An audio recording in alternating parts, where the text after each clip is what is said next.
Welcome, everybody, to the EUphoria podcast. Now, before we get into anything, I want to remind everyone that we are available on iTunes, SoundCloud, and YouTube. If you're not sure where to find us, you can also head over to eu.lolesports.com.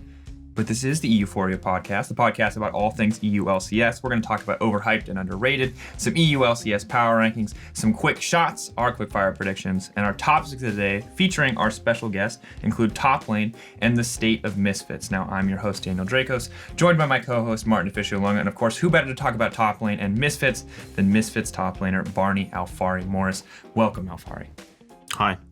There you go. There it is. You also managed to say top lane, I think, like 5 times in this intro. It's a very top lane focused episode. Top lane is the hot topic right now really on Reddit, so we got to let the kids know. So, Alphari, I want to ask, you have probably the most supportive esports parent of any player I have ever seen.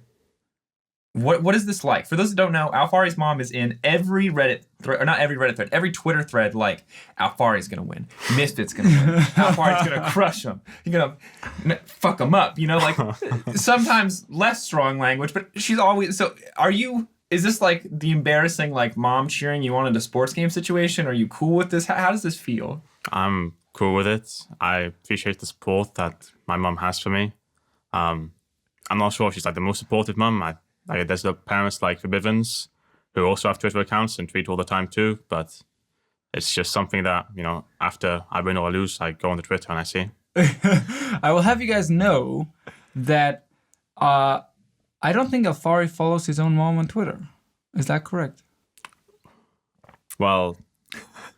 What, are you flaming this man? I don't know for sure, but... Because it says that there are 5 followers that I know that follow her. And... I see Hussein Mousvi, Drakos. Yeah. I see Ben, the owner of Misfits. I see Hansama, and I see Hiva, your, of course, strategic coach. I don't see Barney in here following his own mom, who tweets about Misfits all the time. Welcome to the EUphoria Psychology Hour. Barney, why don't you love your mom, man? It's all good, though. It's all good. I mean, I like that she's so supportive. I think it's cool. I think we could stand for more supportive. We have some parents that always come to the ULCS. I think that's cool. I think still number one most supportive parent, though, is probably Sheepy's dad, who owns the organization and is coaching for, is funding the entire operation. There's some of the Danish players as well. Wonder's entire family went to Krakow to watch the final. They've been in the ELCS studio multiple times as well. I even saw them, I think it was week 1 or week 2. Yeah, we saw Wonder's dad. All now in G2 Esports merch. So they make sure to always show up. Like, it's 4 or 5 different people supporting Wonder. So we have, I'm sure there's way more than this, but I will say I should start following your mom on Twitter. I think her tweets are very cool.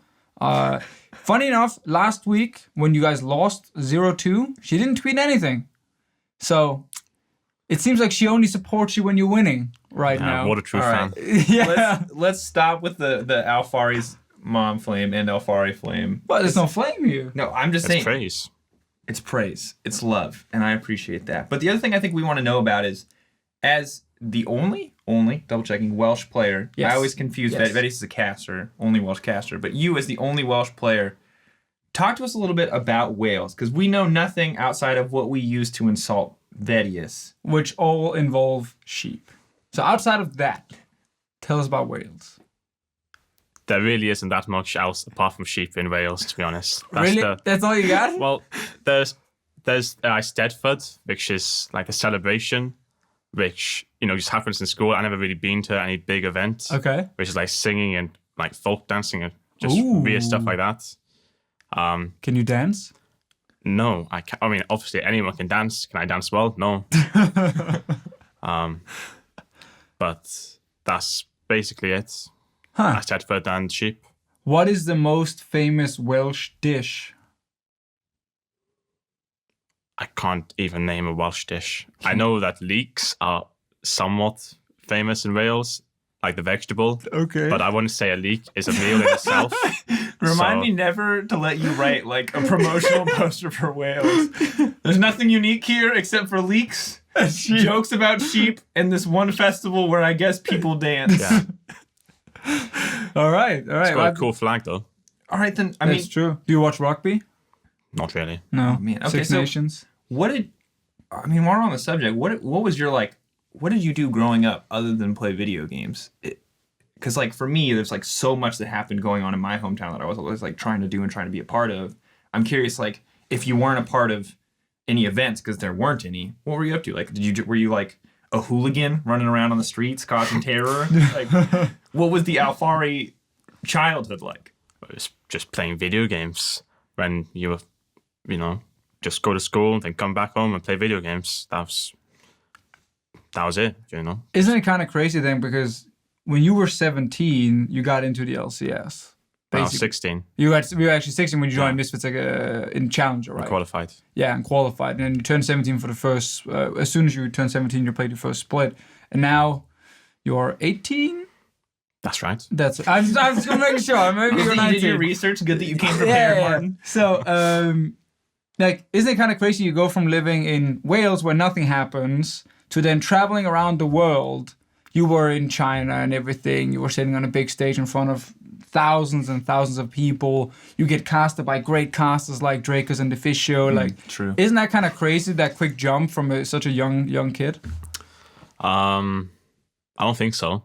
Sure, I travel more, but I'm still doing the same thing that I did when I was sat in my bedroom, just playing video games, which is playing League of Legends. So, I some things have changed where I don't go to school anymore. I travel instead, but the main thing is still consistent where I just play League of Legends.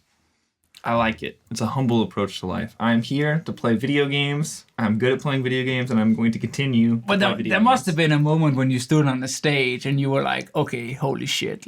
This is insane." Yeah, playing in Paris was really cool. The crowd was huge. I was actually nervous for once. A little bit. First time? Well, I was probably nervous the first couple of games in LCS, but after that, I don't think nerves really played a factor. Stone cold killer, man. It's Alphari, man. I like that attitude. I also actually want to ask about something completely separate. You realized when you're sitting on our stage in the LCS studio, the PC had to crash 4 times or something with you on it. Against, who was that against? Against H2K. Mm. No other players ever paused that many times in a row. What happened? Talk to us. So I had FPS drops, and the solution was to just wait and see if it happens again. Okay, and it kept happening again. So I kept pausing and checking with the ref to see what would happen. And after we won the final team fight, I paused because I wasn't sure if we could end or anything. Well, that wasn't the reason, obviously, but if I knew we could end, I wouldn't have paused anyway. But in the last team fight, since I just got a new computer, my sound was completely messed up, so I actually couldn't hear any of my teammates talking in the fight. I just heard Bound spitting at people. So that was a little bit scary, but thankfully we managed to win the fight anyway. The cool thing is I saw the mic check of that actual fight. Yeah. And you hear Alphari say certain things, and then you just hear him start praising Maxwell or something for stealing the Baron, and no one answers him at all. It's just him going great job, yeah, that's good, do this. And no one answers. It's just him talking. Oh, that was actually fantastic. Yeah, I was basically talking to myself. Hey, you won the fight. Yeah. That's all that matters. And we got a new PC on stage. I feel bad, and I don't want to throw the League Ops team under the bus because I think that generally they do good work. But I feel bad that you're ever in a situation where it's problem. Let's see if it happens again. But what else do you do, right? How else do you actually handle that? Apparently, some really weird FPS issue that's been happening. I don't actually know any details on it other than just it's really unpredictable and it can just kind of randomly appear, which is why top lane PCs have not been an issue the last 2 weeks, I think. It's been some other guy then who had either an FPS issue or the classic one where Blank has to pause for Rocket because his mouse doesn't work. And I'm just gee. He broke 2 mouses. Come on, how does a mouse just breaks in the middle of Rocket. it? Not exactly the peripheral advertising that you want. And then we get the blame. It's you production right there. I'm like, it's a player mouse. it's his fault. What are we going to do about it? All I know is that Blank has superhero grip strength to just shatter mice mid-game. Even better one. We had Kissing using a French keyboard. For the first 2 weeks? For 2 weeks and didn't say anything. And then on the 3rd week, he sat down with the same keyboard And he was like, wait a minute, I can't play with this. It's a French keyboard. What? And then here's the best part of that. They grab his backup. It's also a French keyboard. So yeah, we had a longer pause for that one as well. Yeah, a lot of stuff can happen with pauses. We have toilet issues. Classic, the LCK Classic. Yeah, I guess the FPS one, to be fair, was really annoying. And good thing you paused. Solved the issue, won the game. Yeah, it was a good thing we paused 4 or 5 times in a single game. That was exciting. Hey, it actually was pretty fun. It was a good game. All right, that's enough BS, boys. Let's get into it. Let's get into our first topic of the week. Now it is time for Overhyped and Underrated. And this week, like week 1, we are going to be doing teams, looking back at how we've done in the past. Now, I'm going to go first, guys. I'll make it easy on you. Alphari, you are the guest. We'll have you go second to keep things spicy. And Deficio is always going to go last because he's boring. Funny enough, I'm the only one who's always used the overhyped one. I've never used underrated. That's true. But I've been right on every single one? Underrated, haven't I? You said Kane. I said, except for Kane. I got Giants. I got Ruin. Where are they now? Yeah, but Ruin went downhill ever since you praised them. I thought, is Ruin considered one of the best top laners in Europe right now? No. There you go. You were wrong. You said he was the best top laner. Well, of course, Alphari's not going to say he's the best, but okay. He said no, not even one of the best. Where is he? Bottom 5? Yeah, bottom 5. There we go, Drakos. Go ahead now. Dude, wow, you're starting so harsh. I'm just saying, man. It's early, man. Let me warm up. You can't come in that hot. You got the Giants one. I gotta give you. All right. So I'm not. Per usual, I'll take the easy target here, and I'm gonna say G2 Esports. We put them, I think, 6th last week. Now they're in 2nd. They've been rising up. They've been getting better, and even after seeing some of their decent performances in week 3, even after seeing some better performances from Hjarnan, we still put them down at 6th. And now I feel like this G2 roster, despite still having some communication issues, despite Hjarnan admittedly having a really bad game last week, I feel like the team is coming together well. I think Wonder is way better than I expected him to be. I think Perks is continuing to be a rock. And honestly, outside of their bot lane, it feels like everyone stepped up in the last week. And now that they're 2nd, I feel like that's a much more deserving place for them to be. So you think they are, the best team in Europe? Or I mean...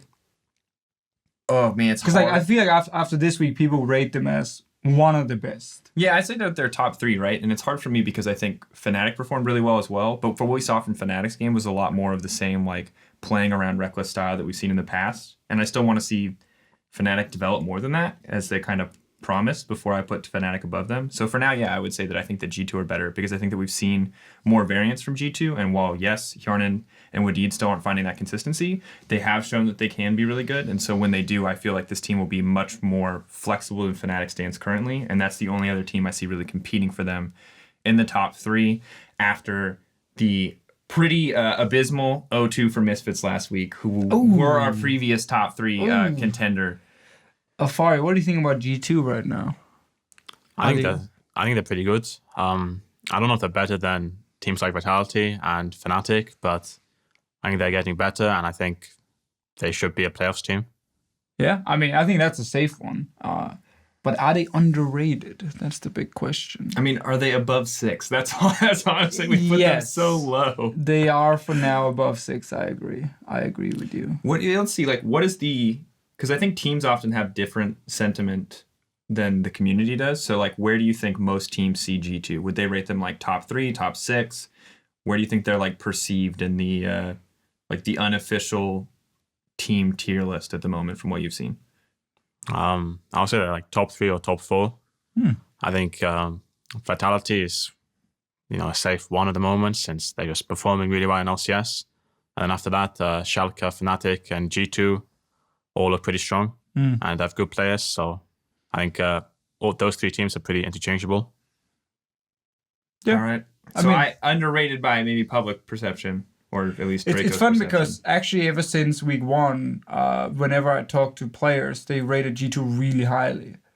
Even when they were 1 and 3 in the LCS, they're still saying but this is just best of 1 and a meta where sometimes if you draft better team fighting, you can just win that way. But G2 in scrims and everything is actually way better than this. And people always rated them as a really, really strong team in Europe. So I think they're doing a lot of good things very clearly behind the scene that we don't see on stage. But because we are in this best of 1 situation, You can go on stage very quickly and draft a weaker late game comp, but then you can lose a game that technically you should have won. You can team fight with the 1-3-1 comp. Another easy way to throw it all away. Yeah, you can blind pick Skarner when Tahm Kench is up. We've already made fun of that one for a few times, but stuff can happen that makes you lose games. They look pretty good right now. I agree. All right, so I did G2. I said they're underrated. Maybe not from the pro player's perspective, but I would argue from community perspective, might not have put them top 3. So the question is, who wants to go next? Alphari, do you want to share yours? Deficio, do you want to go? Who's got the spiciest? Because they should go last. Alphari, go first. Okay, I'll go first. So I think Giants are overrated. I think Joko's the only player that's been performing particularly well, and that is surprising a bit since last year Joko was not the luckiest jungler. But a lot of Olaf. Yeah, this year he's actually been performing. He's been aggressive and he's been good. But the other players are just kind of getting carried by late game comps, I feel like, and other teams being bad. Like Steelback, Betsy, Ruin, Targamas, I think actually has potential as a rookie. I think he can be good. But at the moment, I don't think they're that great. I think the individual players are getting overrated. A lot of games they lose pretty hard during lane phase. Yeah. But then because teams are bad like us, we just throw late game. So yeah, they look good because of that, but I don't think they're very strong. So basically, the moment the meta changes to something where you can't just draft a full late game comp, you predict Giants to lose a lot of games. Yeah, if the meta becomes more early game focused, I think the laners are going to get even more exposed. Or if teams just stop throwing, then that too. Sure, but that won't happen, mate. This is spring split in Europe. It's best of one. The throwing part will keep happening. People will keep trying to team fight with their Rengars. It's gonna keep happening, man. Hey, Rengar's a great team fighting champion. Hey, I went back and rewatched that Giants versus Misfits game, and watching Max Lord come flying in the air with Rengar and die the moment he's about to land, because he's of course building full damage, made me go yeah, that Rengar in team fights really did very well there.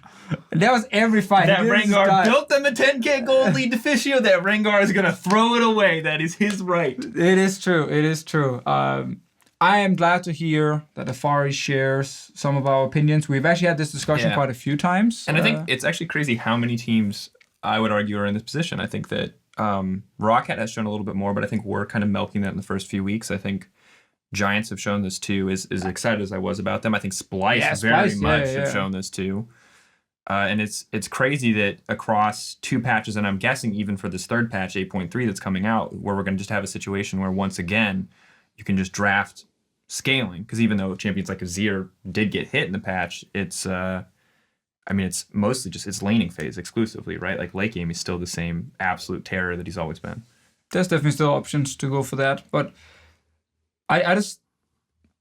Things I like about Giants is I like their decisiveness when it comes to going Baron, which actually was one of the ways they also got back in the game against you guys, Alphari, when you guys lost mid control and then they rushed Baron and you guys kind of came in to try and stop them and lost Baron, died 3 for 3 in the fight and then lost the following team fight and then the game was kind of over. I think they are very good at actually saying, okay, when to go Baron, rush it down. I think Joko's early game is hilarious to watch. Like, the man will literally just go from camp gank. Dude, and he will be 2 levels down, level 3 to level 5, and he doesn't care at all. He goes for another gank, and he just needs one of them to work. That's why it's really funny to me, Alphari, when you pointed out that you're like, Joko is the best front, because to me, I still pick Ruin, because I think that Ruin generally has been pretty good across laning phases. Maybe not a top 5 top laner, but I think he's been good for the team. And Joko, all I see is this man goes in every game, no questions asked. I watched him lose 6 camps to Max Lord's Rengar in your guys' early game, and he's just who needs the camps? I'm here to tax lanes, I'm here to gank, and that's all I live for. And that would actually be really fun to see if he was with a team who had really strong laners. Watch that kind of style. Maybe it's too much all in early game, then it will just horribly go wrong some games, but Giants, who are currently ranked tied for 2nd place with G2 and Fnatic, definitely is at the moment too high up in these rankings based on the actual skill of the team. But because they've been abusing a meta, and we got to give them that credit, right?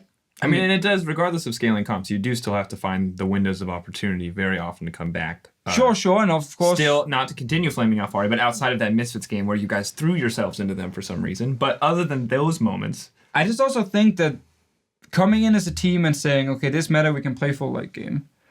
European teams will throw, and we can't win lanes. So what do? We draft full late game, and we get really good at team fighting, and we win that way. That does deserve some credit, because I'm watching some other teams in this league not do that, and then lose a lot of games. I'm just like, I guess if you want to improve for playoffs, you should learn to play every different kind of style. So that's why it's good you guys are playing 1-3-1 and that kind of stuff. But if you just want to rack up wins to make top 6, which you should as a Giants team, you just go full late game every game. Like, I think it's a correct strategy, or not? Do you disagree? No, I agree. If you want to win like every game, then probably just drafting full late game, or at least like better late game, it's going to be the right way to go. In most games, it requires pretty low risk, and you can just sit back and let the enemies give you a win. But that's not Misfits' plan, I guess. Well, who knows? Now that we're 4-4, maybe we actually have to bust out late game comps to make it the playoffs. But ideally, we'll be able to, win with a 10k gold lead. All right. Sounds good. Now we're going to get to talk more about Misfits and their ambitions as a 1-3-1 team. You just spoiled my overrated team. Okay. Wait, no, you didn't. No, I didn't. I was saying we're going to talk about that later. But no, I thought you said now we're going to talk about it. All right, let's pretend we'll wind it back 5 seconds, pretend I didn't say anything. Martin, You who's guys your didn't. team? My overrated team, overhyped team, just to be a little bit nice, because overrated is a negative word. I see. My overhyped team is Misfits Gaming. Gasp. Rated as the second best team in Europe, 2 or 3 weeks running, I feel like. Also by us. By us. To be By clear, us. to be Yeah, clear, yeah. I mean, this this rating is- is from us. We are flaming ourselves. This right is now. us doing this. We, of course, looked at Misfits and said, wow, these guys are so good. Alphari in the top lane is performing. Hansama in late game team fights, what a monster. There's actually pretty clean understanding of what to do in the mid game. And then we go into week 4. They play against Giants and they play against Rocket. 2 teams who I think Misfits should beat, in my opinion. And they go 0-2. Giants, they were up 10k gold, and as far as already talked about, they decided to, walk straight into every team fight possible. Lose, of course, the late game team fights because their comp was not very good at late game team fighting with the full lethality Rengar, so that was a poor call. I think there were some lane assignments that could have changed around as well, where Ryze was on the wrong side and should have been on the other one, but apart from that, that was a really poor late game choice for Misfits. And then against Rocket, quick reminder to everyone, whether let's say Rift Herald does not count in perfect game for a moment, they got perfect gamed by Rocket. A team who's not been able to close out games when they got early advantages if they drafted a better early game comp. And they perfect gamed, ignoring Rift Herald, Misfits Gaming. What was that Ornn top lane? You couldn't do anything. You just sat there and did nothing. I mean, why the Ornn top lane? How about we just give you a chance to respond to the first accusation that Misfits are overrated? Do you not feel like you guys have made it into the top 2, top 3 in Europe currently? No, we haven't. We just went 0-2 against Giants Rocket. There's no way we're top 3. Why are you guys so bad then? Well, if I knew how to answer that properly, then I would hope that we would become top 2 or top 3. This is you're coming in hot there. Well, I meant more in a jokey way because no, it's good. I mean, I think you got to ask the tough question. So let's change it a little bit. Like instead, what are you guys working on, and what do you feel like was the biggest issue specifically with this week of games that you lost to Giants and that you got perfect game by Rocket? I think our communication was probably the biggest issue in both the games. Versus Giants, sure, we had like a huge lead and pushed the run even if we weren't playing as good as we could.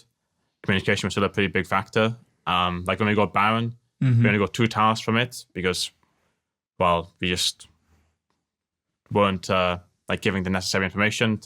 We probably could have got like 4 towers instead. And we had this random reset as well, which gave them the next Baron. So I think communication was the biggest issue, and then versus Rocket, well, Oh, he's smiling. I can see it. probably communication as well, I suppose. Like this game was just, I don't really know like exactly all the things that went wrong.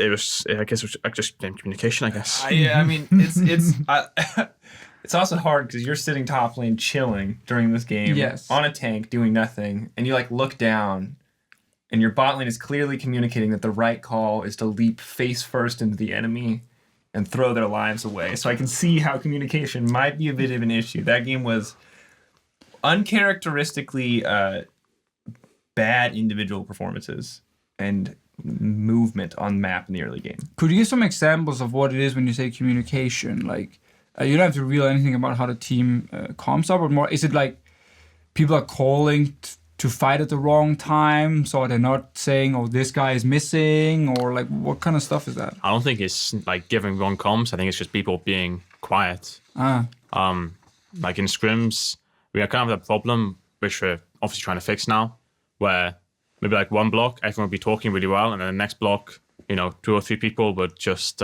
shut down in comms, and it seemed like they just translated the stage, and information was being left out when it was important, and then the people that need to be proactive. So in this own game, for example, I'm on a tank, which is fine, like it's a fine matchup in the Camille. But we decided to play around, like boss side instead, and I get left on an island, which is fine. They have a strong early game jungler, and we want to, snowball bot lane rather than a tank. But then we need to be more proactive in that lane rather than top. And we just failed on the day, I think. I think this is a good chance to just focus in on talking about Misfits in general, because it's one of the things we wanted to hit today. And you kind of bring up a good thing when you talk about tanks and the team being willing to play around the bot side. With the departure of Power of Evil, we noticed that like the way damage is spread across your team is completely different, and that you and Hansama have both started dealing way more damage, and that now with Senkux in the mid lane, he's been much more utility focused. Admittedly, this game and a few of the games were a little different, where he has been put on a few more like Rise style champions. It's gone up a little bit, his damage, but obviously, of course, like meta change as well. But what I'm curious about is like how do you see your role on Misfits? Because I mean, we see a lot of GP from you, and I think it's looked good for you, and it feels like you have been kind of stepping into more of this carry position for Misfits, this late game carry style. But like, where do you see yourself as a top laner on Misfits? I think it's just meta dependent. I think for the past 3 weeks, top laners that deal a lot of damage, like Vladimir, before Frost Queen's changed, and even now it's still fine, but been really strong. And Gangplank, I think this champ is probably the strongest top laner.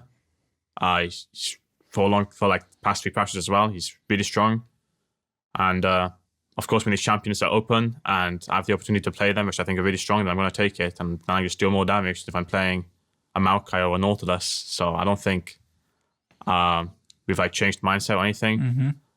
We can play around top, we can play around bot. At least that should be the goal. And I think I can play tanks and carries. It just depends on the meta.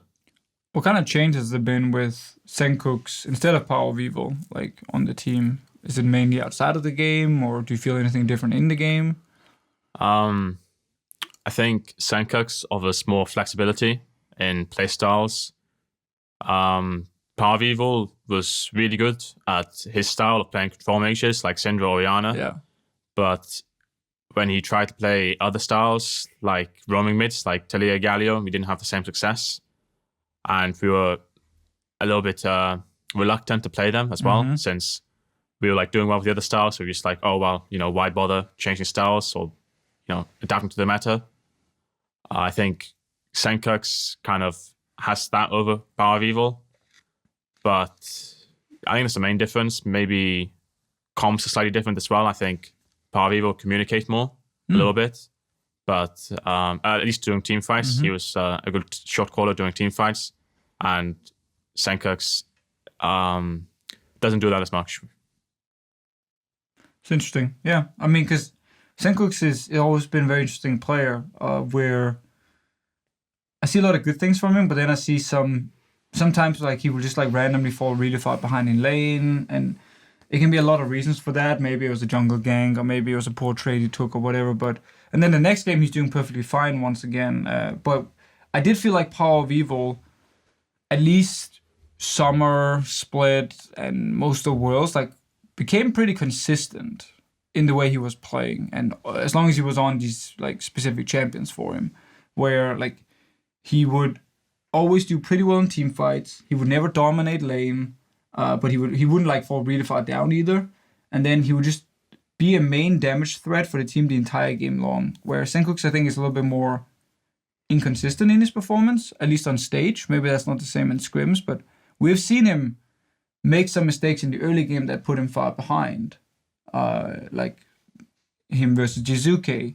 The Rise game he just had where he uses the ult and stopwatch not at the same time. I think he got knocked up or something just when he ulted, and he ends up dying to an early gank because of it. Like some of these things, I think once he gets a bit more games under his belt with this new Misfits lineup, I think might change. But it's something we have seen over the last few years. Yeah, but I'm curious what your experience has been. I think the point that you raised that's most interesting is because like Senkux is, in terms of raw statistics, not performing as well as Power of Evil did in the regular season. And so I'm curious, when you guys are scrimming, you talked about the flexibility and his ability to play multiple different roles, but is there a difference between Senkuk's scrim performance and stage performance in terms of kind of the consistency that you guys see?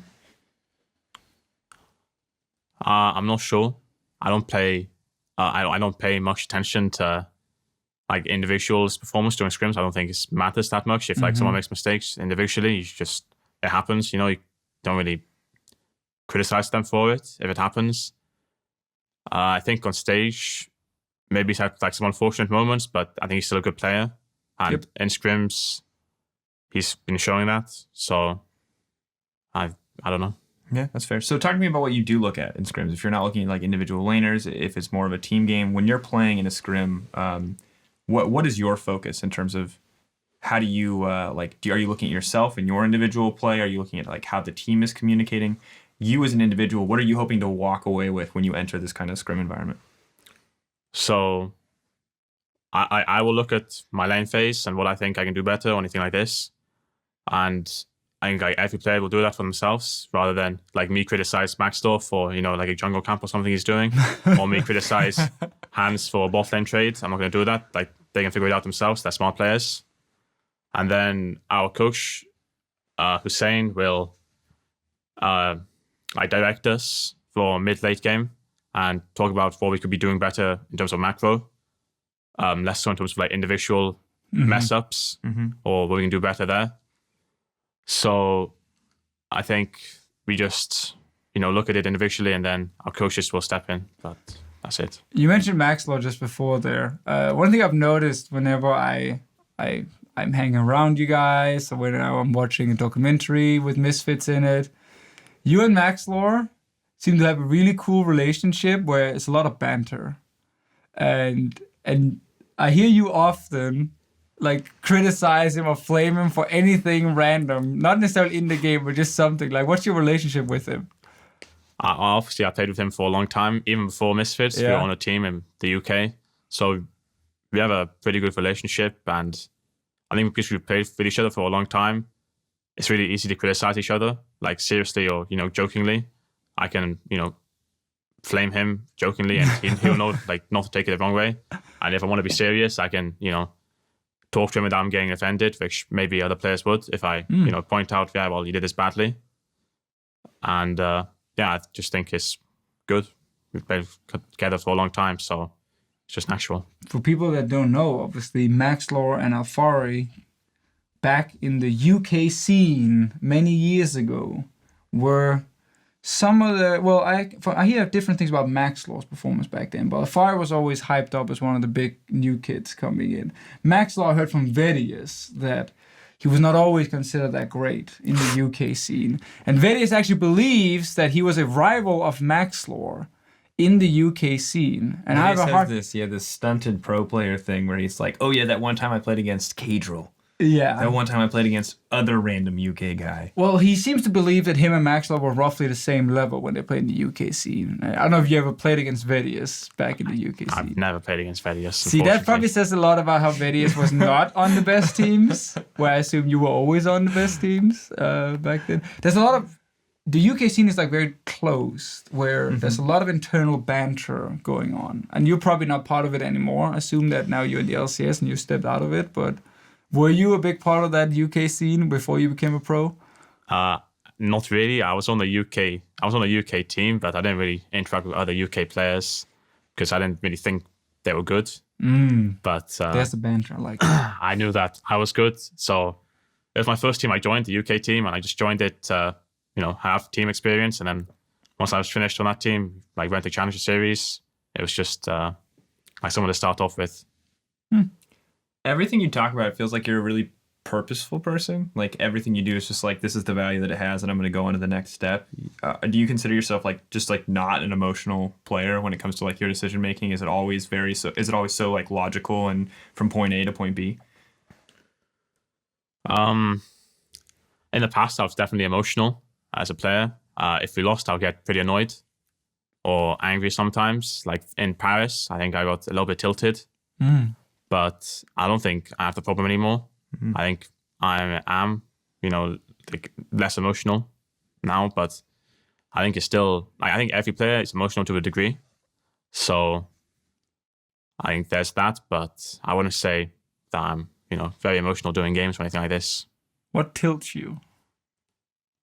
Let's say for solo queue. Like, what's the most Sure. tilting thing in solo queue? I'm not trying to give away strats. No. here I just wonder to if tilt it's the like Misfits. But I'm curious too. Yeah, like what actually like drives? Is there anything that like actually drives you insane, like in a pro game or solo queue when it happens to you? Playing against at least Talia or Galio. Stuff where you basically get camped. You can't do anything. Just level 3. Oh, well, they're 3-man top lane again. Guess I'm dead. And then TV back, and then Galio TV's behind me. Oh, well. Have you ever had the issue on Jax where you're using Counter-Strike and Fiora Qs towards you and she actually hits you and deals damage? I've never had that problem. Would you tilt if it happened to you? No, I'll just be like, oh, well, it's just a Q. Interesting. Just for science, just for research. That's never happened to me. Okay. My Counter-Strike usually works. Yeah, there you go. Oh god. All right, so back on the Misfits. Outside of the Fiora queue, Martin. God. I think I talked to your coach before the season started, and he talked a lot about team goals.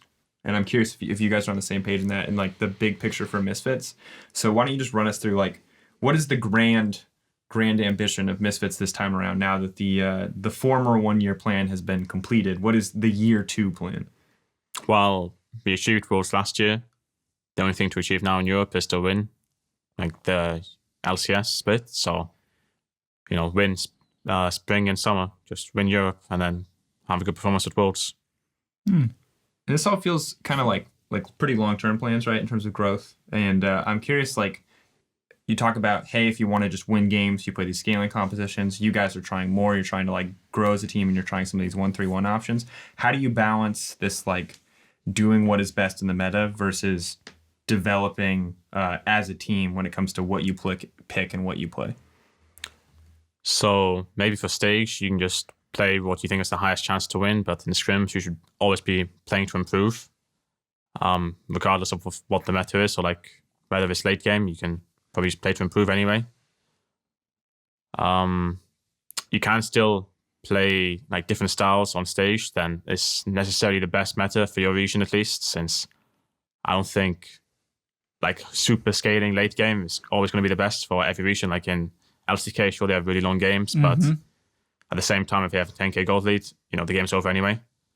So I think it just comes down to the team and their expectations or their goals. So if we were a team that just wanted to make playoffs, then it would make perfect sense for us to just try really hard on winning every game in the LCS. I suppose, well, I mean, obviously we're doing that anyway, but... Oh, no. You guys are just we're just sandbagging. Yeah. But maybe for a team like G2, maybe that's why they lost as well initially. Not because they're bad, because they have like all good players and they have like a fine coaching staff as well. But maybe they were just trying some stuff out as well. that like for the long term would be better than them, like getting the basics down as opposed to just abusing the meta and abusing other teams being bad, which I think you should be more focused on yourself than other teams. It's something we hear a lot. It used to be just like the best team of the region who said that. Like TSM would always say it in North America for the last like 2 years, basically. Like winning NA is part of the plan, but the main goal is to do well internationally. You know, we got to learn for the long term all the time. And I know G2 said it last year as well. It was Sven and Mithy on the lineup. Now I feel like it's not just the best team in Europe saying it anymore. I feel like there's more teams doing it. We had Perks on the podcast saying the exact same things, like learn the basics, play slow just to make sure everything is done correctly. Don't just go in and like try and style on bad teams because that won't benefit you in the long run. I know you were saying as well with Misfits. I feel like we have more teams now who's trying to think long term. Schalke, G2, Misfits is the 3 main examples I have. Where Fnatic's a little bit more play their own style, and Vitality the same with the very like more aggressive approach to the game.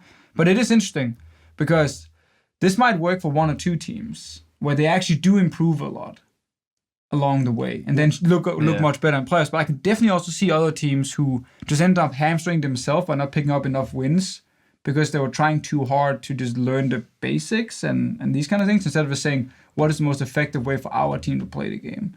And that's again why I think credit to Giants for figuring out this is how they're supposed to play the game and win, which is really good right now, but might not benefit them in playoffs. And that's why I don't know if Vitality coming into playoffs, like if you look at Vitality now, do you think going into playoffs and best of 5s, they're going to be that scary? No. See, that's one of the big ones. You got to explain that one though. Well, I think they're performing a lot better than expected at the moment. Yes. And I think that they rely too heavily on their mid jungle to get ahead early game. I think when even or behind, they've looked pretty bad overall. So I think when teams start to come all together and just, Jisugi stops getting solo kills every game, basically, that they're going to be in a tough position since I don't think their bot lane is, able to like carry or get a lead themselves. And I think Karushard is not as strong as other top laners in terms of laning, although yes, stepped up. He has been better than other seasons for sure. So I think they're just too reliant on Gideus and Jizuki to get ahead. And if they don't get ahead, then they lose. At least that's what I expect in playoffs. See, that's kind of the thing. We've seen this before. Yeah. A team dominates regular season by having like 1 or 2 really good players do really well in the early game, get ahead, and then they use it as a kind of snowball and they play very aggressive. Now, I think Vitality have tried to do more late game without the same success. They fell really far behind against Giants, but then bounced back. Against Rocket, they had to use a Varus TP into the base to win the game. So when they have stepped away from the more early game approach, it definitely has looked a lot different for this team, and they could have picked up some losses there. So it's going to be really interesting to see if they can use the second half of the regular season to actually work on some other things. So it is not just as Alphari is talking about. I mean, we heard from Yamato that they are experimenting and they do, or they could just play scaling compositions, right? Where they have a tank top laner and they have, the Azir and a hyper carry. And he was very adamant that they were a team that wanted to be able to play 1-3-1 because they thought that it's something that they could do. And we have seen that supported in their picks and bans. Kaba is almost always playing a split pusher or a GP. Is, a bit more of a scaling kind of option. sitting in the sideline still. Yeah. And so it's interesting to me because I agree that I think they have enough time though. They have enough time to work on that kind of stuff. We can't deny right now for sure that a lot of their wins, one, are coming from some very ridiculous scenarios in the case of some of those comeback wins and obviously in the case of the Varus win. But I think you're right in the sense that the vast majority are coming from individual leads built in the early game. 1 or 2 really great, actually outplays in terms of execution on skirmishes where they punish people for making bad choices. But I agree. For the most part, it has been a lot of snowballing. Yeah. Well, because they're aggressive. They actually don't just sit back and do nothing. So I don't think this Vitality team will ever get perfect gamed, like other teams potentially could be. I love the flame. Always got to go back. He's smiling. He's smiling. He's gonna get you. I feel like Alphari, are you like the get someone back with revenge, like Count of Monte Cristo style, let it sit for 3 years, and then you come on a different podcast and you're like, yeah, well, Deficio's literally always wrong and he's a trash analyst, or are you just like taking it in stride and gonna let it go? And no, I don't mind it. I think I'm just gonna take it in stride since we did play pretty awfully, so he deserves some criticism. To be fair, too, you're also already a better pro player than Deficio ever was. So. Oh, I mean, that's geez. easy. Yeah, I was about to say, that's better competition. The guy came in as a young player, and he immediately was hyped as one of the best top laners you've ever seen. Like, I'm getting Zoro Zero vibes from Alphari. Because you actually remind me a lot of Zoro Zero. Most viewers will not know who that guy is, but way back we had... Or anything about what that guy was like. You know Zoro Zero. I know of him. You know of him, right? You probably never played against him. Never played against him. So back then he was the king of the top lane, but he had the kind of same approach you did. You have Alphari, where it is very much like focus on improving. Every day is just about getting better and less about running around town getting drunk and these kind of things. So he was very serious. I don't know many pro players that have that attitude. There's definitely the past. He's not. Back then. You have to give some context there. That was the way of pros. Okay, that was how it was back then. Before coaches Yes. and orgs that were really on board about getting support staff. He's not saying that about current EULCS. Right, Let's be clear. That's fair. That's fair. Back in season 3. I love how you're just projecting. You're like, yeah. Season 3. And your team doesn't go out and get drunk every night. Maybe his team could have won more if they just play. I was trying to say, he was a very try-hard personality, and it was great to see back then. And that was why he was so good, because he always practiced more than everyone else. I like the try-hard personality. It seems like it's going to do well for you, and I like that Misfits are ambitious, even if they're currently a bit overrated. Cut down on the drinking, Alphari, and you guys will do well. Don't worry. All right.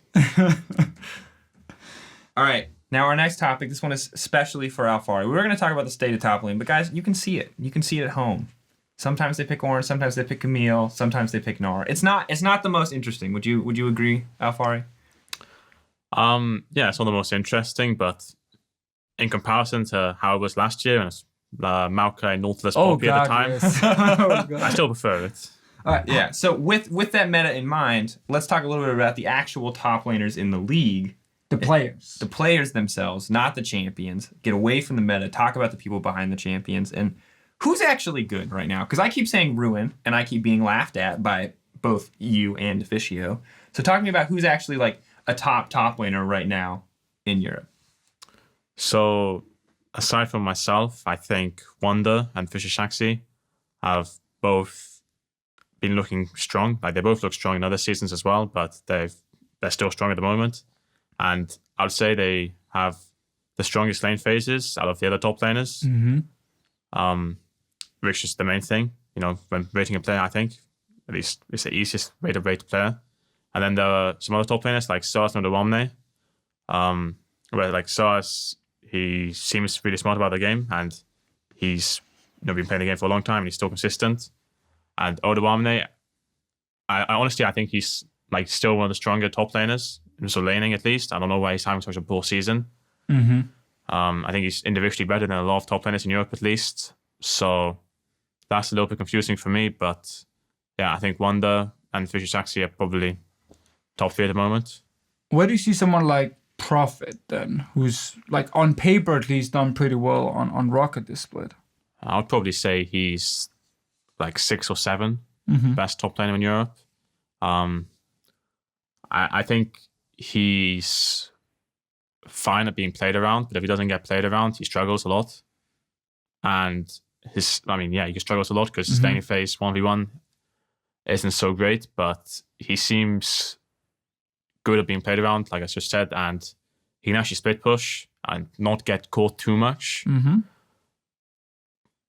Which seems to be actually one of the hardest things as a top laner. Because we see a lot of even like Vizichacho that still struggles a little bit with getting caught. Admittedly, way better than it has been in previous seasons, but still struggles a bit. I'm curious on Soas. You talk about him being like a really smart player who understands the game. I want to know specifically an example from a game we had last week was the TP Ignite Ornn. I'm not sure if that was smart, but it worked out. Yeah, that's what presumably I understand that maybe it's for kill pressure, but he also died a bunch. Like it. Talk to me about Soas. It's like, is he always this kind of innovative, weird player that he does kind of interesting things in lane, or is this like a one-off? Soas is randomly taking Ignite on Ornn and no one's sure why, kind of thing. I haven't seen much innovation from him personally. I think this is the first thing that's like a little bit oddball, apart from like Sig's top, like ages ago when I was still in school. That's true. But he maybe doesn't innovate as much, but he's still strong. And this on with Ignite top lane, like I can understand going Flash Ignite, but TP Ignite, maybe if you're just really sure, like maybe you just want to absorb jungle pressure and bait enemy into ganking you, just so you can sponge for Reckless to, I mean, it worked, but they killed him successfully a couple of times, so I don't know how much. He did absorb a lot of pressure. He was a good sponge, I guess, but I didn't watch the game. I just saw him solo killing Ruin a couple of times in a counter matchup, so that was a bit interesting, but maybe he just wanted to absorb pressure for his bot lane. Maybe he's actually a genius. Do you actually feel like right now that the top lane... because we talk about champions now, I know we'll go back to meta, even though we actually stepped away from it. But do you feel like the top lane pool is a little bit stale in terms of what's being played? Or do you see, without revealing specific champions, that in scrims there are like 10 different top laners that we don't see on stage being used and everyone's trying to innovate? Or is it just the same picks all the time? No, I would say that the top lane meta at the moment is quite stale. Hasn't really changed for like 3 patches now. Mm-hmm. Although I do think that other top laners in Europe have like kind of caught on more and more about Gangplank just being really strong. Like in the first couple of weeks, no one was like barely anyone was playing it, which was pretty surprising. And Vladimir as well. It was really OP with frost screens, but not many people played it as they are now that it's removed. So I feel like the top lane meta has been kind of stalified since the new season started, but people are getting more and more adapted to it now, and now basically everyone's caught up. But how do we get my boy Yorick in the top lane meta? On stage? Why, please? I think you would have to just have really strong numbers. Like, I remember when he got reworked, I thought this champ had a lot of potential, but the more I played it in the scrims in Korea as well. Uh-huh. But then I just realized that this champ is just the worst Trundle in like nearly every way. You only pick it against tanks, and then Trundle just has an ulti that's better at team fighting, and he can actually lane better than him as well. But Yorick has a split push ult.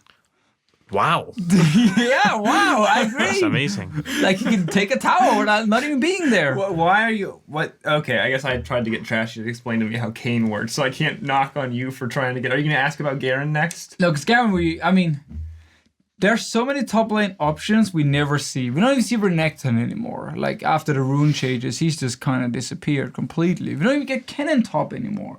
Like, there's so many picks that just kind of disappeared. Garen, of course, was never even a thing. But you're just so sad that it doesn't look like solo queue, right? You're just wondering, where's my Tryndamere? He got buffed. Alphari, where's my Tryndamere? Why no Tryndamere? I don't need Tryndamere. Maybe next week versus G2.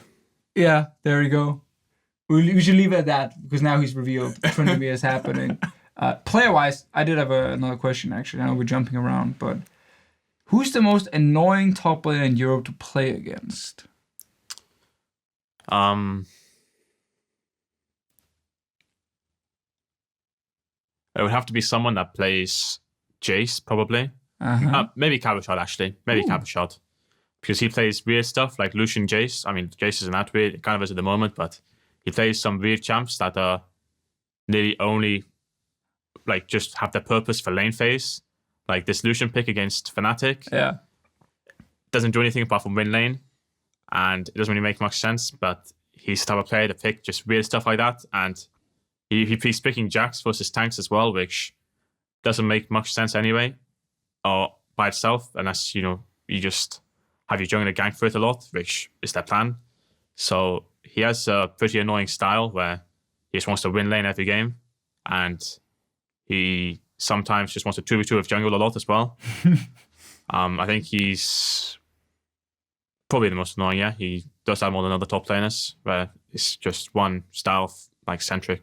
Is it bad enough that you would ever be like in draft, like, please, for the love of God, don't make me blind pick into Cabo. I don't want him to pick some random, really niche counter pick to use specifically against me? Or is it just like, oh God, I'm playing against Cabo, we're going to blind pick this Ornn, and I'm just going to have to accept that whatever weird thing he's cooked up this week is going to crush me in lane, and I'm going to have to hide under tower? I don't think I mind blind picking against him, because sure, he has maybe different champ pools than other top laners, which I think is the main annoying thing. Like, for example, Cabochard could play Jace if I blind pick Gnar, whereas if I blind pick Gnar against Soras or Fisher-Shaxi, I'm in very little threat of getting counterpicked, right? Which is the main annoying thing about, drafting against him. But with stuff like Lucian, you don't, consider it that much in draft, because it's not a pick for a reason, which is that it's not good. So sure, he can play it, but you don't worry about it really. All right, makes sense. Now it's time for my favorite segment ever because, as always, we're wrong. We're not wrong. We're off. We're just we're a little off. All right, this is the EUphoria LCS Power Rankings. Now, last week we had, I'm just going to run you through them. 1st to 10th. First place was Vitality. Woo! I think safe bet. We got that one. Now it gets a little worse. All right, 2nd place is Misfits. 3rd place is Giants. 4th place is Fnatic. 5th is Schalke. 6th is G2. 7th is Splice. 8th is Rocket. 9th is Unicorns of Love. And 10th is H2K. And it is important to note, we make this list based on everything we have seen on the LCS stage. True. For the last few weeks. So we're not actually trying to predict how it's going to look after next week's games. We're just basing it on week 1, 2, 3, and 4 in this case, which obviously means that it can shift around quite a lot. There's definitely a certain team towards the top who might move down a little bit. But we didn't get them that wrong. We got the bottom 2 correct. Unicorns being number 9 and HK being number 10. We did. And if we count ties, we got the bottom 4 correct. But of course, there's a massive tie for 5th place right now. So, all right, let's get into it. Okay, so we usually start at the bottom and work our way up because it turns out that the bottom teams are pretty easy to place. Worked for you, Alphari? All good? Yeah. All right, nice. 10th place, I'm going to say that it's probably still H2K. Yeah, I would agree. Yeah. Do you, quick heads up on why, in case you guys wonder. At the moment, they don't do anything at all. Yep. They are the most passive early game team who also end up drafting comps that needs to get ahead in the early game fairly often, and then they don't do anything with it. They have only one lane they can play around, which is Smitty J up in the top lane, and that is not a very successful strategy because Smitty J is not better than the other top laners in Europe. They currently swapped Kadril, the former mid laner, into jungle and picked up Selfie as the new mid laner. Saying that Kadril would be a more aggressive jungler than the veteran Santorin, who has since left the organization. And Kadril, in his first game as a jungler, we got this from our great stats team just before we went live, did 55 damage per minute in that game. And the game was only 32 minutes long. So that is a very low amounts of damage. He didn't gank anything, actually. And I'm not just blaming Kadril here. It is a team issue, but at the moment... Questionable decisions, too, when it comes to roster. Yeah, so it's a really questionable decision moving mid laner to jungle. That's already kind of weird right there. And then second of all, it didn't solve any problem. Alphari, do you have anything you want to add on H2K struggles? No, I just think it's funny that they actually put Kadril jungle. Yeah. Came out of nowhere. I don't understand that one at all. But we'll find out. Maybe it'll work for them in the future. For now, they will keep 10th place. Very solid 10th place. Very solid 10th place. If, they stay long enough, maybe we'll name it after them. But for now, just keeping it warm for the next team, potentially. 9th place.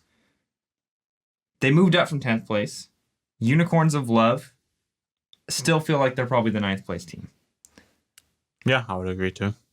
Do you think they're close to some of the teams in the middle of the standings? Like where we have Rocket, Splice, Misfits, Schalke? I think we could win against them, a lot more likely than H2K. But I still don't think they're, close compared to their teams, how close they are. That's fair. I think putting them number 9 is pretty solid. Yeah, we see slow improvement, but a lot of the same core issues still feel like they're present. And unfortunately, they still don't have, it's not like we're waiting on raw individual talent to carry them through, right? There's some individual talent that's lacking in terms of laning phase. There's a lot of team coordination that's lacking. It feels like there's just a lot of weaknesses in a lot of different places, and solving any one doesn't actually move them up the tier list. They made a change though. Cold goes mid lane 5 million times in the early game now, which has been an improvement for Exile, for sure. That might be the way forward for Unicorns. They're close to getting some wins on the board.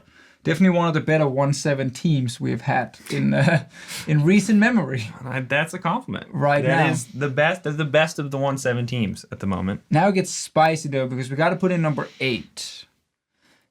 Now, the 4 teams who are tied for 5th place, as we said before, Schalke, Misfits, Splice, Rocket. I also want to put Giants in that pool, so that kind of 5 teams we're looking at to potentially be number 8 in our league power rankings. Alphari, if you had to nominate one team for number 8, who would you nominate? One team. One team. Or two. Let's say two teams. Or you debate can say those it's struggle between two. Is there any team that you would just like 8th place? Bam. It's probably us, actually. It's probably Misfits. That is far down. I mean, it's either us or Rocket and Giants, but we just lost to them, so how can I put them below us? You put Splice above you. They beat us as well. Sure. It's true. I mean, if we base it purely on results... I mean, let's because remember that the goal isn't 100% on results. It's based on team performance, right? And so if you believe that you're going to come back or that you've shown that you're better than Splice, even if you lost to them, you could put yourself above them. Like, it's not just like these guys beat us, therefore they're better than them. I personally you also beat Vitality and they're first. So, I mean, we can't go purely off of results. Come on, you guys are not the third worst team in the league right now, based on 1 week. 1 week where you had a 10k gold lead as well and did everything pretty well. This is the first time we've had to try to get someone to move their team up, by the way. Well, then it would have to be Rocket or Giants, but yeah, I feel it's weird, putting them below us when we just had an awful week and lost to both of them. I mean, if you played them again right now, do you think you'd win? I don't know. It's been 1 day of scrims after we just lost to them. Yeah, I mean, the thing is, so the Misfits Rocket game, I agree. That was just atrocious. Like, that was really bad. So that one definitely warrants them being far down on the list. But the Giants game was a lot of pretty good things from Misfits. I like to play around the first Baron. You guys got really far ahead in that game. And yes, you ended up losing it because you lost the Baron and then you lost the following team fight. But I did not feel the Misfits was a worse team than Giants after watching that game. Personally, I felt like Misfits were the better team, but they took a gamble in the draft in a meta where you could just go full late game, and then it went wrong in the late game and they lost. So, I am more looking at for number 8. It's actually kind of tough between these teams. The only team I don't feel like can be number 8 on our list is Schalke, based on what they showed us this week, and I think. I'm kind of Giants or Rocket. Like, I'm probably going to say Rocket personally, even after they had that perfect game, because outside of that, recently, it's been very shaky for Rocket. Dude, I still think it's Splice. And not just because Marty flamed me on Twitter. Marty, if you're listening. Your team only plays late game and loses every single early game. And admittedly, they showed more with Niski and that, the TF, Camille, Shane Gang top lane. I thought that was cool, and I thought that was an improvement. But also, against H2K, so it's hard for me to give a lot of credence to that win. And that, like, if we look at, yes, I think they have a better late game than any of the other, like, quote unquote abusers of the scaling meta, right? I think they have some of the best because, like, Copy's an absolute freaking monster. But still, like, the early game is also, I think, way worse. And that, like, actually makes me super nervous for this team as we get later into the season. And teams are clearly trying more 1-3-1, and like eventually teams will get good enough to use this, even if the meta does not change, and they will not get a chance to play late game. I do really want Alphari to have the last say in number 8. All right. So if you say Misfits number 8, we put Misfits number 8, and then we move on to number 7. Is that your final say? Well, we lost to Rocket and Giants. That's my opinion. Misfits number 8, then, for now. This is controversial, but the middle of these power rankings is always so difficult. This is the word, right now. Yeah, because it used to be that the top was really hard, right? But now it's. See, I personally think they're better than this, but Alphari, this is your call. You are the guest on our podcast with our power rankings. Number 7, then, it is between Rocket and Giants in your mind. I think Giants are worse. I agree. I actually think Giants are currently, because Rocket are trying to execute like split push comms. And a little bit more early game focus, and I'm actually finding decent success at least this week with it. Misfits tried a split push comp and got a 10k gold lead, and yeah, they threw it away by team fighting. But like, I'm not giving people credit for effort that they put into trying new compositions. That's dumb to me. That does not mean that they're playing better, right? But I think they're actually playing them pretty well. The Rise Gnar was But the Vitality game, they get 2 Barons with a split push comp, and they don't finish the game. Like. I know they just perfect gamed you, Rocket, and that's why you want to put Giants probably under them. All right, and I'm going to come in again. I don't think either team is good, but neither team is good. Rocket, Giants, both bad, but Okay. Just to choose. Splice keeps not being a part of this conversation. And I understand Splice, and I understand they have Odawamne, and they've got Kabe, and they've got, these guys who can be really good.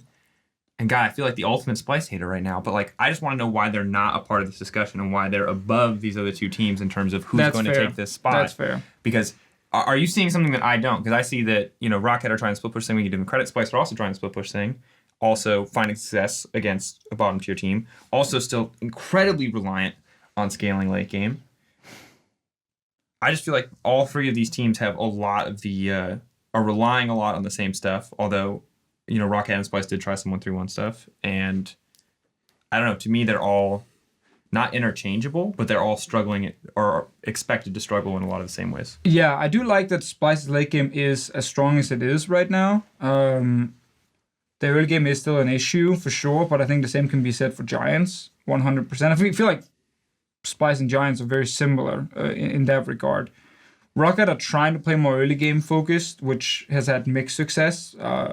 They're good at getting the advantages, but then sometimes poor at closing it out. But then against Misfits, they had, again, a fantastic game on their side where Misfits basically didn't do anything and they just got punished. So part of me wants it, like, it's between those three teams from 7, 6, and 5.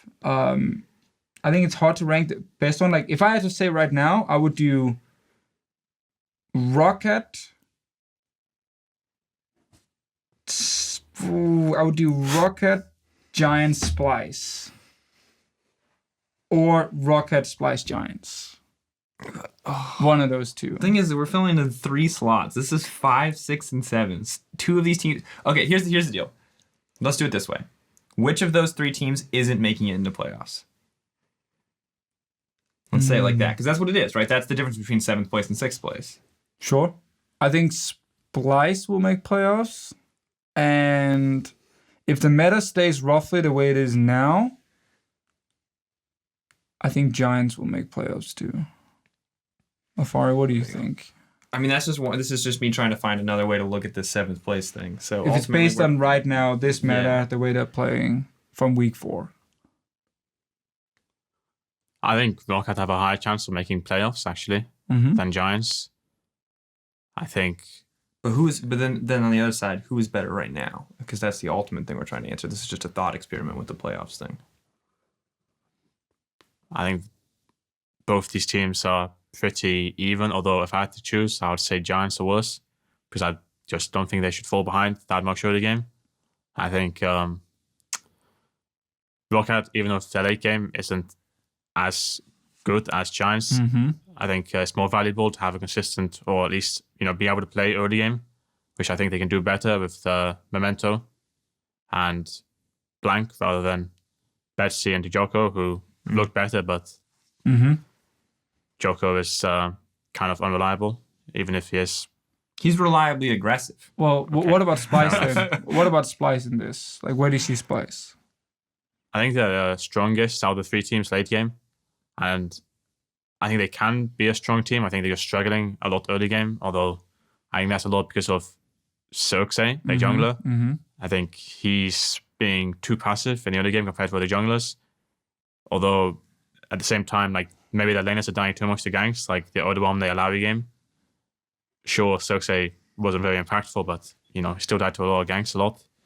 But I feel like not dying to ganks is easier to fix than, winning, like going from being really safe early game and just losing every lane to being proactive. So this to me feels like Giants, Rocket, Splice. So 7, 6, 5. You're saying? So Giants number 7, Rocket number 6, and Splice number 5. For me, I think Rocket and Giants can be swapped around depending on how you view it. I think Giants have a higher chance of keep winning games right now, as long as it is a late game meta. But I think Rocket's way of playing the game is better overall. And I think Splice is, because the late game is so much better than these two teams, or just in general, like I think they have the best late game. And they have Kabe right now, who's doing really well. I think they have to be one spot above Rocket or Giants on this ranking. Yeah, I agree. I think Splice is definitely 5. All right. Splice number 5, Rocket number 6, Giants number 7. That was very difficult. It was. It's actually really hard to rank these teams. Because I agree, right? I think at the end of the day, they're all similar in what they're trying to do. They have slight differences in terms of whether it's early game or how they're approaching the game strategically, but it's so hard for me to ever go into one of their games and be like, this team's going to win and this is how they're going to win. It's more, I feel like a lot of the games that I've watched for these guys where they have won, it's going to be like, if this team doesn't win, this team will win, right? Mm-hmm. And that maybe that's just the nature of playing these late game scaling comps, but it makes it so hard for me to say anything super definitive about them.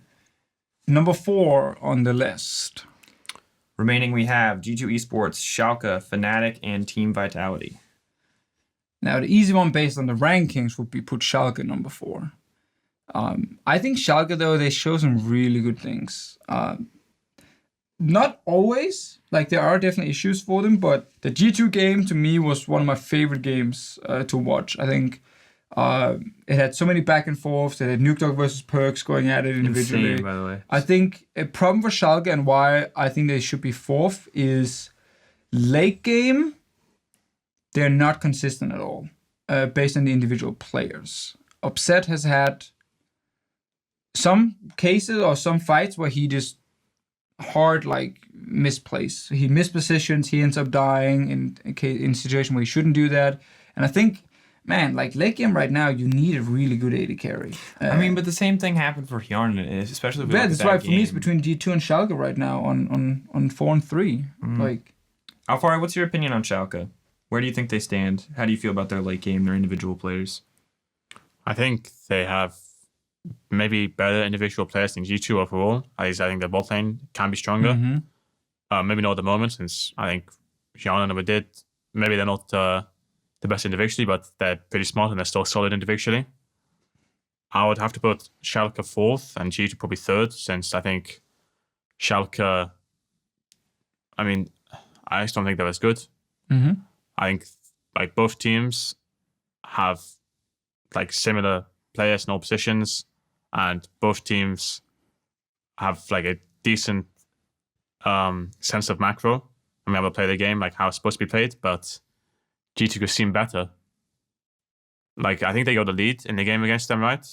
And they had a gangplank as well, actually. But then again, they threw that lead. Yeah, our game was back and forth for 55 minutes, man. Yeah, it's hard for me because at the same time I agree that Upset has these issues, but Hjarn's also struggling.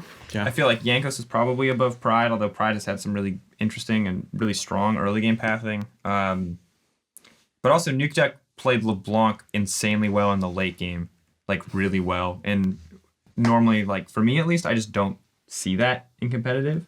Maybe it's specifically because he's up against a Zoe, who's also kind of this weird burst mage sort of deal. Both teams are pretty smart, right? And which is why we got such a back and forth. We just had two AD carries that kind of struggled to have an impact on the game in the late game. Upset had a good start to the game. The first 25 minutes was pretty fucking solid from him. Mm-hmm. But the late game was actually where they technically won the game when Nukedog kills Perks in the base of G2, and then Upset jumps in with Tristana and he dies, and then boom, it all turns around. So these kind of things are definitely an issue. I think putting Schalke 4th right now, G2 3rd, and then Fnatic 2nd would be my kind of ranking going up now. I think Fnatic are showing. I think at this point, 2nd and 1st we're pretty. Yeah, that's pretty good. We'll be explicit. But I really like that Reckless is playing much more with the team now on Fnatic's side. Well, here let's just lock in. We can talk about it because I think we want to give some service to both Fnatic and Vitality here. But are we locking in Schalke number 4? G2 3rd. Ooh, Schalke at 4 feels appropriate. Fnatic 2nd. Alphari, you agree with everything? Yeah. I think Fnatic is 2nd and Vitality's 1st. Let's talk about why Fnatic's 2nd though, because they've jumped up a pretty decent amount. And for me, from 4th to 2nd, for me, I think Hylissang looked way better this week. Partially maybe because they built comps that are more his style, where he can just be an initiator. But I think that the team looked way more on the same page, and I also think that it wasn't the best week in terms of innovation for Fnatic. I didn't see them carrying across multiple roles, but you did see a lot of really good individual performance from Soaz and them drafting a team comp to play around Reckless, and then Reckless playing with the team to execute that comp. What do you think about Fnatic? I think, like G2 and Schalke, they have really strong individual players, and their macro is getting better, at least their teamwork is. Caps and Reckless are 2 really strong carries. maybe like the strongest like 2 carries like together in Europe.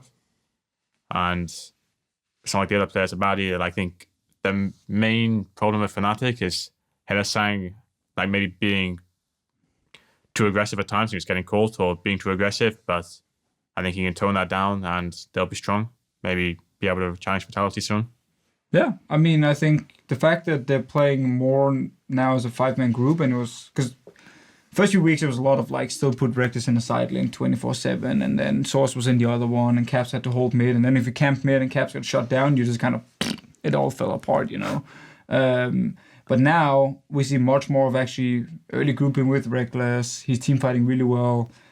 Caps, when he's not getting chain ganged 5 million times and get no help from his own team, of course, will not fall that far behind. Broxah just literally said, I'm going to place wards around mid lane. And then Caps was like, thank you, mate. I can now see the gank coming. And he didn't die to it. So I think... The Bengi to Caps' baby faker. That's kind of what they need to do. And I think Fnatic overall looks super solid in team fights, which is the most important thing for them right now. So I think they deserve second place. But no one is catching God, Gilius, and Vitality. No, they're too good. They play aggressive. They seem very difficult to play against. We've talked about how this might not be a long-term thing, but do you agree? Really good on stage, man. Do you agree for now, Alphari, that they are the clear number one? Yeah, definitely. Easy peasy. Sweet. There you have it. The EUphoria Power Rankings. Coming into week 5, we have first place Vitality, second place Fnatic, third place G2, fourth place Schalke, fifth place Splice, sixth place Roccat, seventh place Giants, eighth place Misfits, Unicorns Love in ninth, and H2K in 10th. All right, our last segment of the day, as always, is Quickshots, our quickfire prediction segment now. I'm going to be listing all of this week's games. We're going to be going through them. I'm going to give our contestants about 2 seconds to think about it. Even less, actually. I'm going to say go. Just 1 second, I'm going to say go, and you're going to tell me who's going to win. Keep in mind that this is a very important week because last week, Deficio and our guest Cold were tied at 6-6. The score between Deficio and guests is currently 17-17 going forward. I don't know how we're going to decide this at the end of the split. Maybe Deficio just has to give every pro some candy or something at the end of the season. Hey, I've already had a few things going on. I'm going to get some Faxacondi from Cold. I have to take Yamada Cannon to Chicken Buzz and buy him that one. I don't remember what Perks, we just made, that was just a Twitter bet. That was just a Twitter bet. That's already solved. Perks had to tweet out that I'm the greatest. Yeah, he forgot to tweet out that I'm the greatest because we also bet on that one on a thing, but I'll take it. We'll take it. I'm not salty. I'm a little salty. All right, guys. So, are you ready, Alphari? Yeah. Do you feel prepped? Good. You can't prep for this, man. Oh, yeah. I mean, you can know a lot of whatever. All right.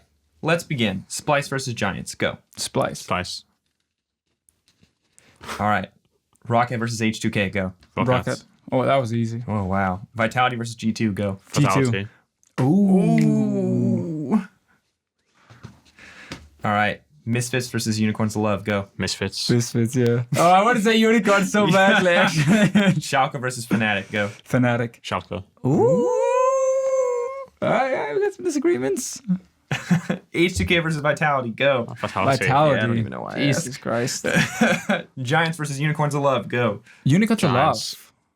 I'm smelling a Unicorns of Love win there. Okay. Schalke versus Roccat. Go. Schalke. Splice versus Fnatic. Go. Fnatic.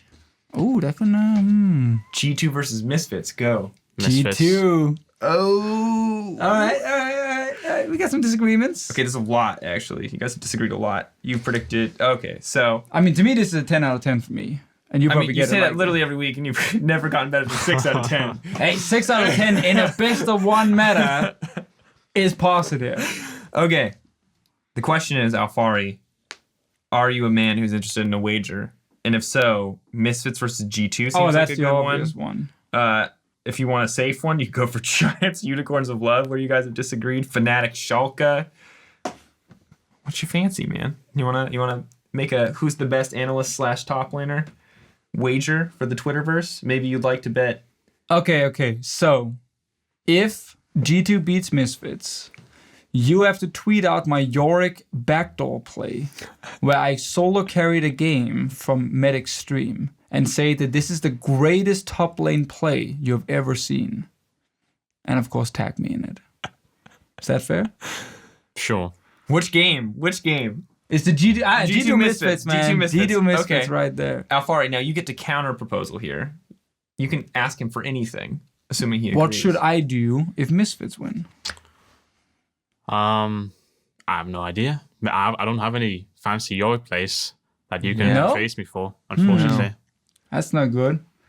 Do you want to, let's make... Okay, so if you win, how about for all of week 6, you have to give Alphari a special title, and you have to refer to him as... Like the Lord Max Lobet. Like a Lord We can Max. do Lord for week 6. We can do Lord for week 6. Or week 5, I guess. I feel like Lord's unoriginal, though. We need a better title. Is there any title you've always wanted? Captain. Captain Alphari. I have to call it Captain Alphari for all of week 6. All of week 6. Now, let's be clear here. If Misfits win. On cast. On cast. On cast. On the analyst Captain desk. Alphari. Captain Alphari for all of week 6 if Misfits win. Yeah. That's a deal? Deal. There we go. We got That's it so back. fantastic. All right, to clarify, Deficio's backdoor Yorick play from Medic Stream has to be tweeted out with the original Twitch clip, and Alphari saying this is the greatest play of all time. Greatest top lane play Greatest of all top lane time. play I've ever seen or of all time. Yeah, however you something want like it. that. And otherwise, Deficio in week 6, if he loses, has to refer to Alphari as Captain Alphari across all casts, all analyst desk, everything. Yes. And you're literally on all 5 games both days. That's fantastic. That makes me so happy. All right, great bet. There we go. Well, that's it for episode 4 of EUphoria. Of course, if you want to check out more EU LCS action, you can tune in Friday and Saturday, starting at 5 p.m. and 6 p.m. Get hyped. Of course, the match that has been bet on is Misfits versus G2. It is the final match on Saturday, right before NALCS, and of course the EU LCS post-game lobby. But until then, thank you so much for joining us, Alphari. I wish you luck. I would love to hear Deficio call you Captain Alphari for a week. And just as one more kind of like vote of confidence before we leave, Misfits are clearly going to beat G2, right? Yeah, clearly. Yeah. He says that after ranking Misfits number 8 on our power Yeah, rankings. but- How Which far he makes put it- them number 8. Which makes it especially disrespectful. So you can look forward to that. We'll be back next week with episode 5. And until then, thank you so much for listening, and we'll talk to you guys then.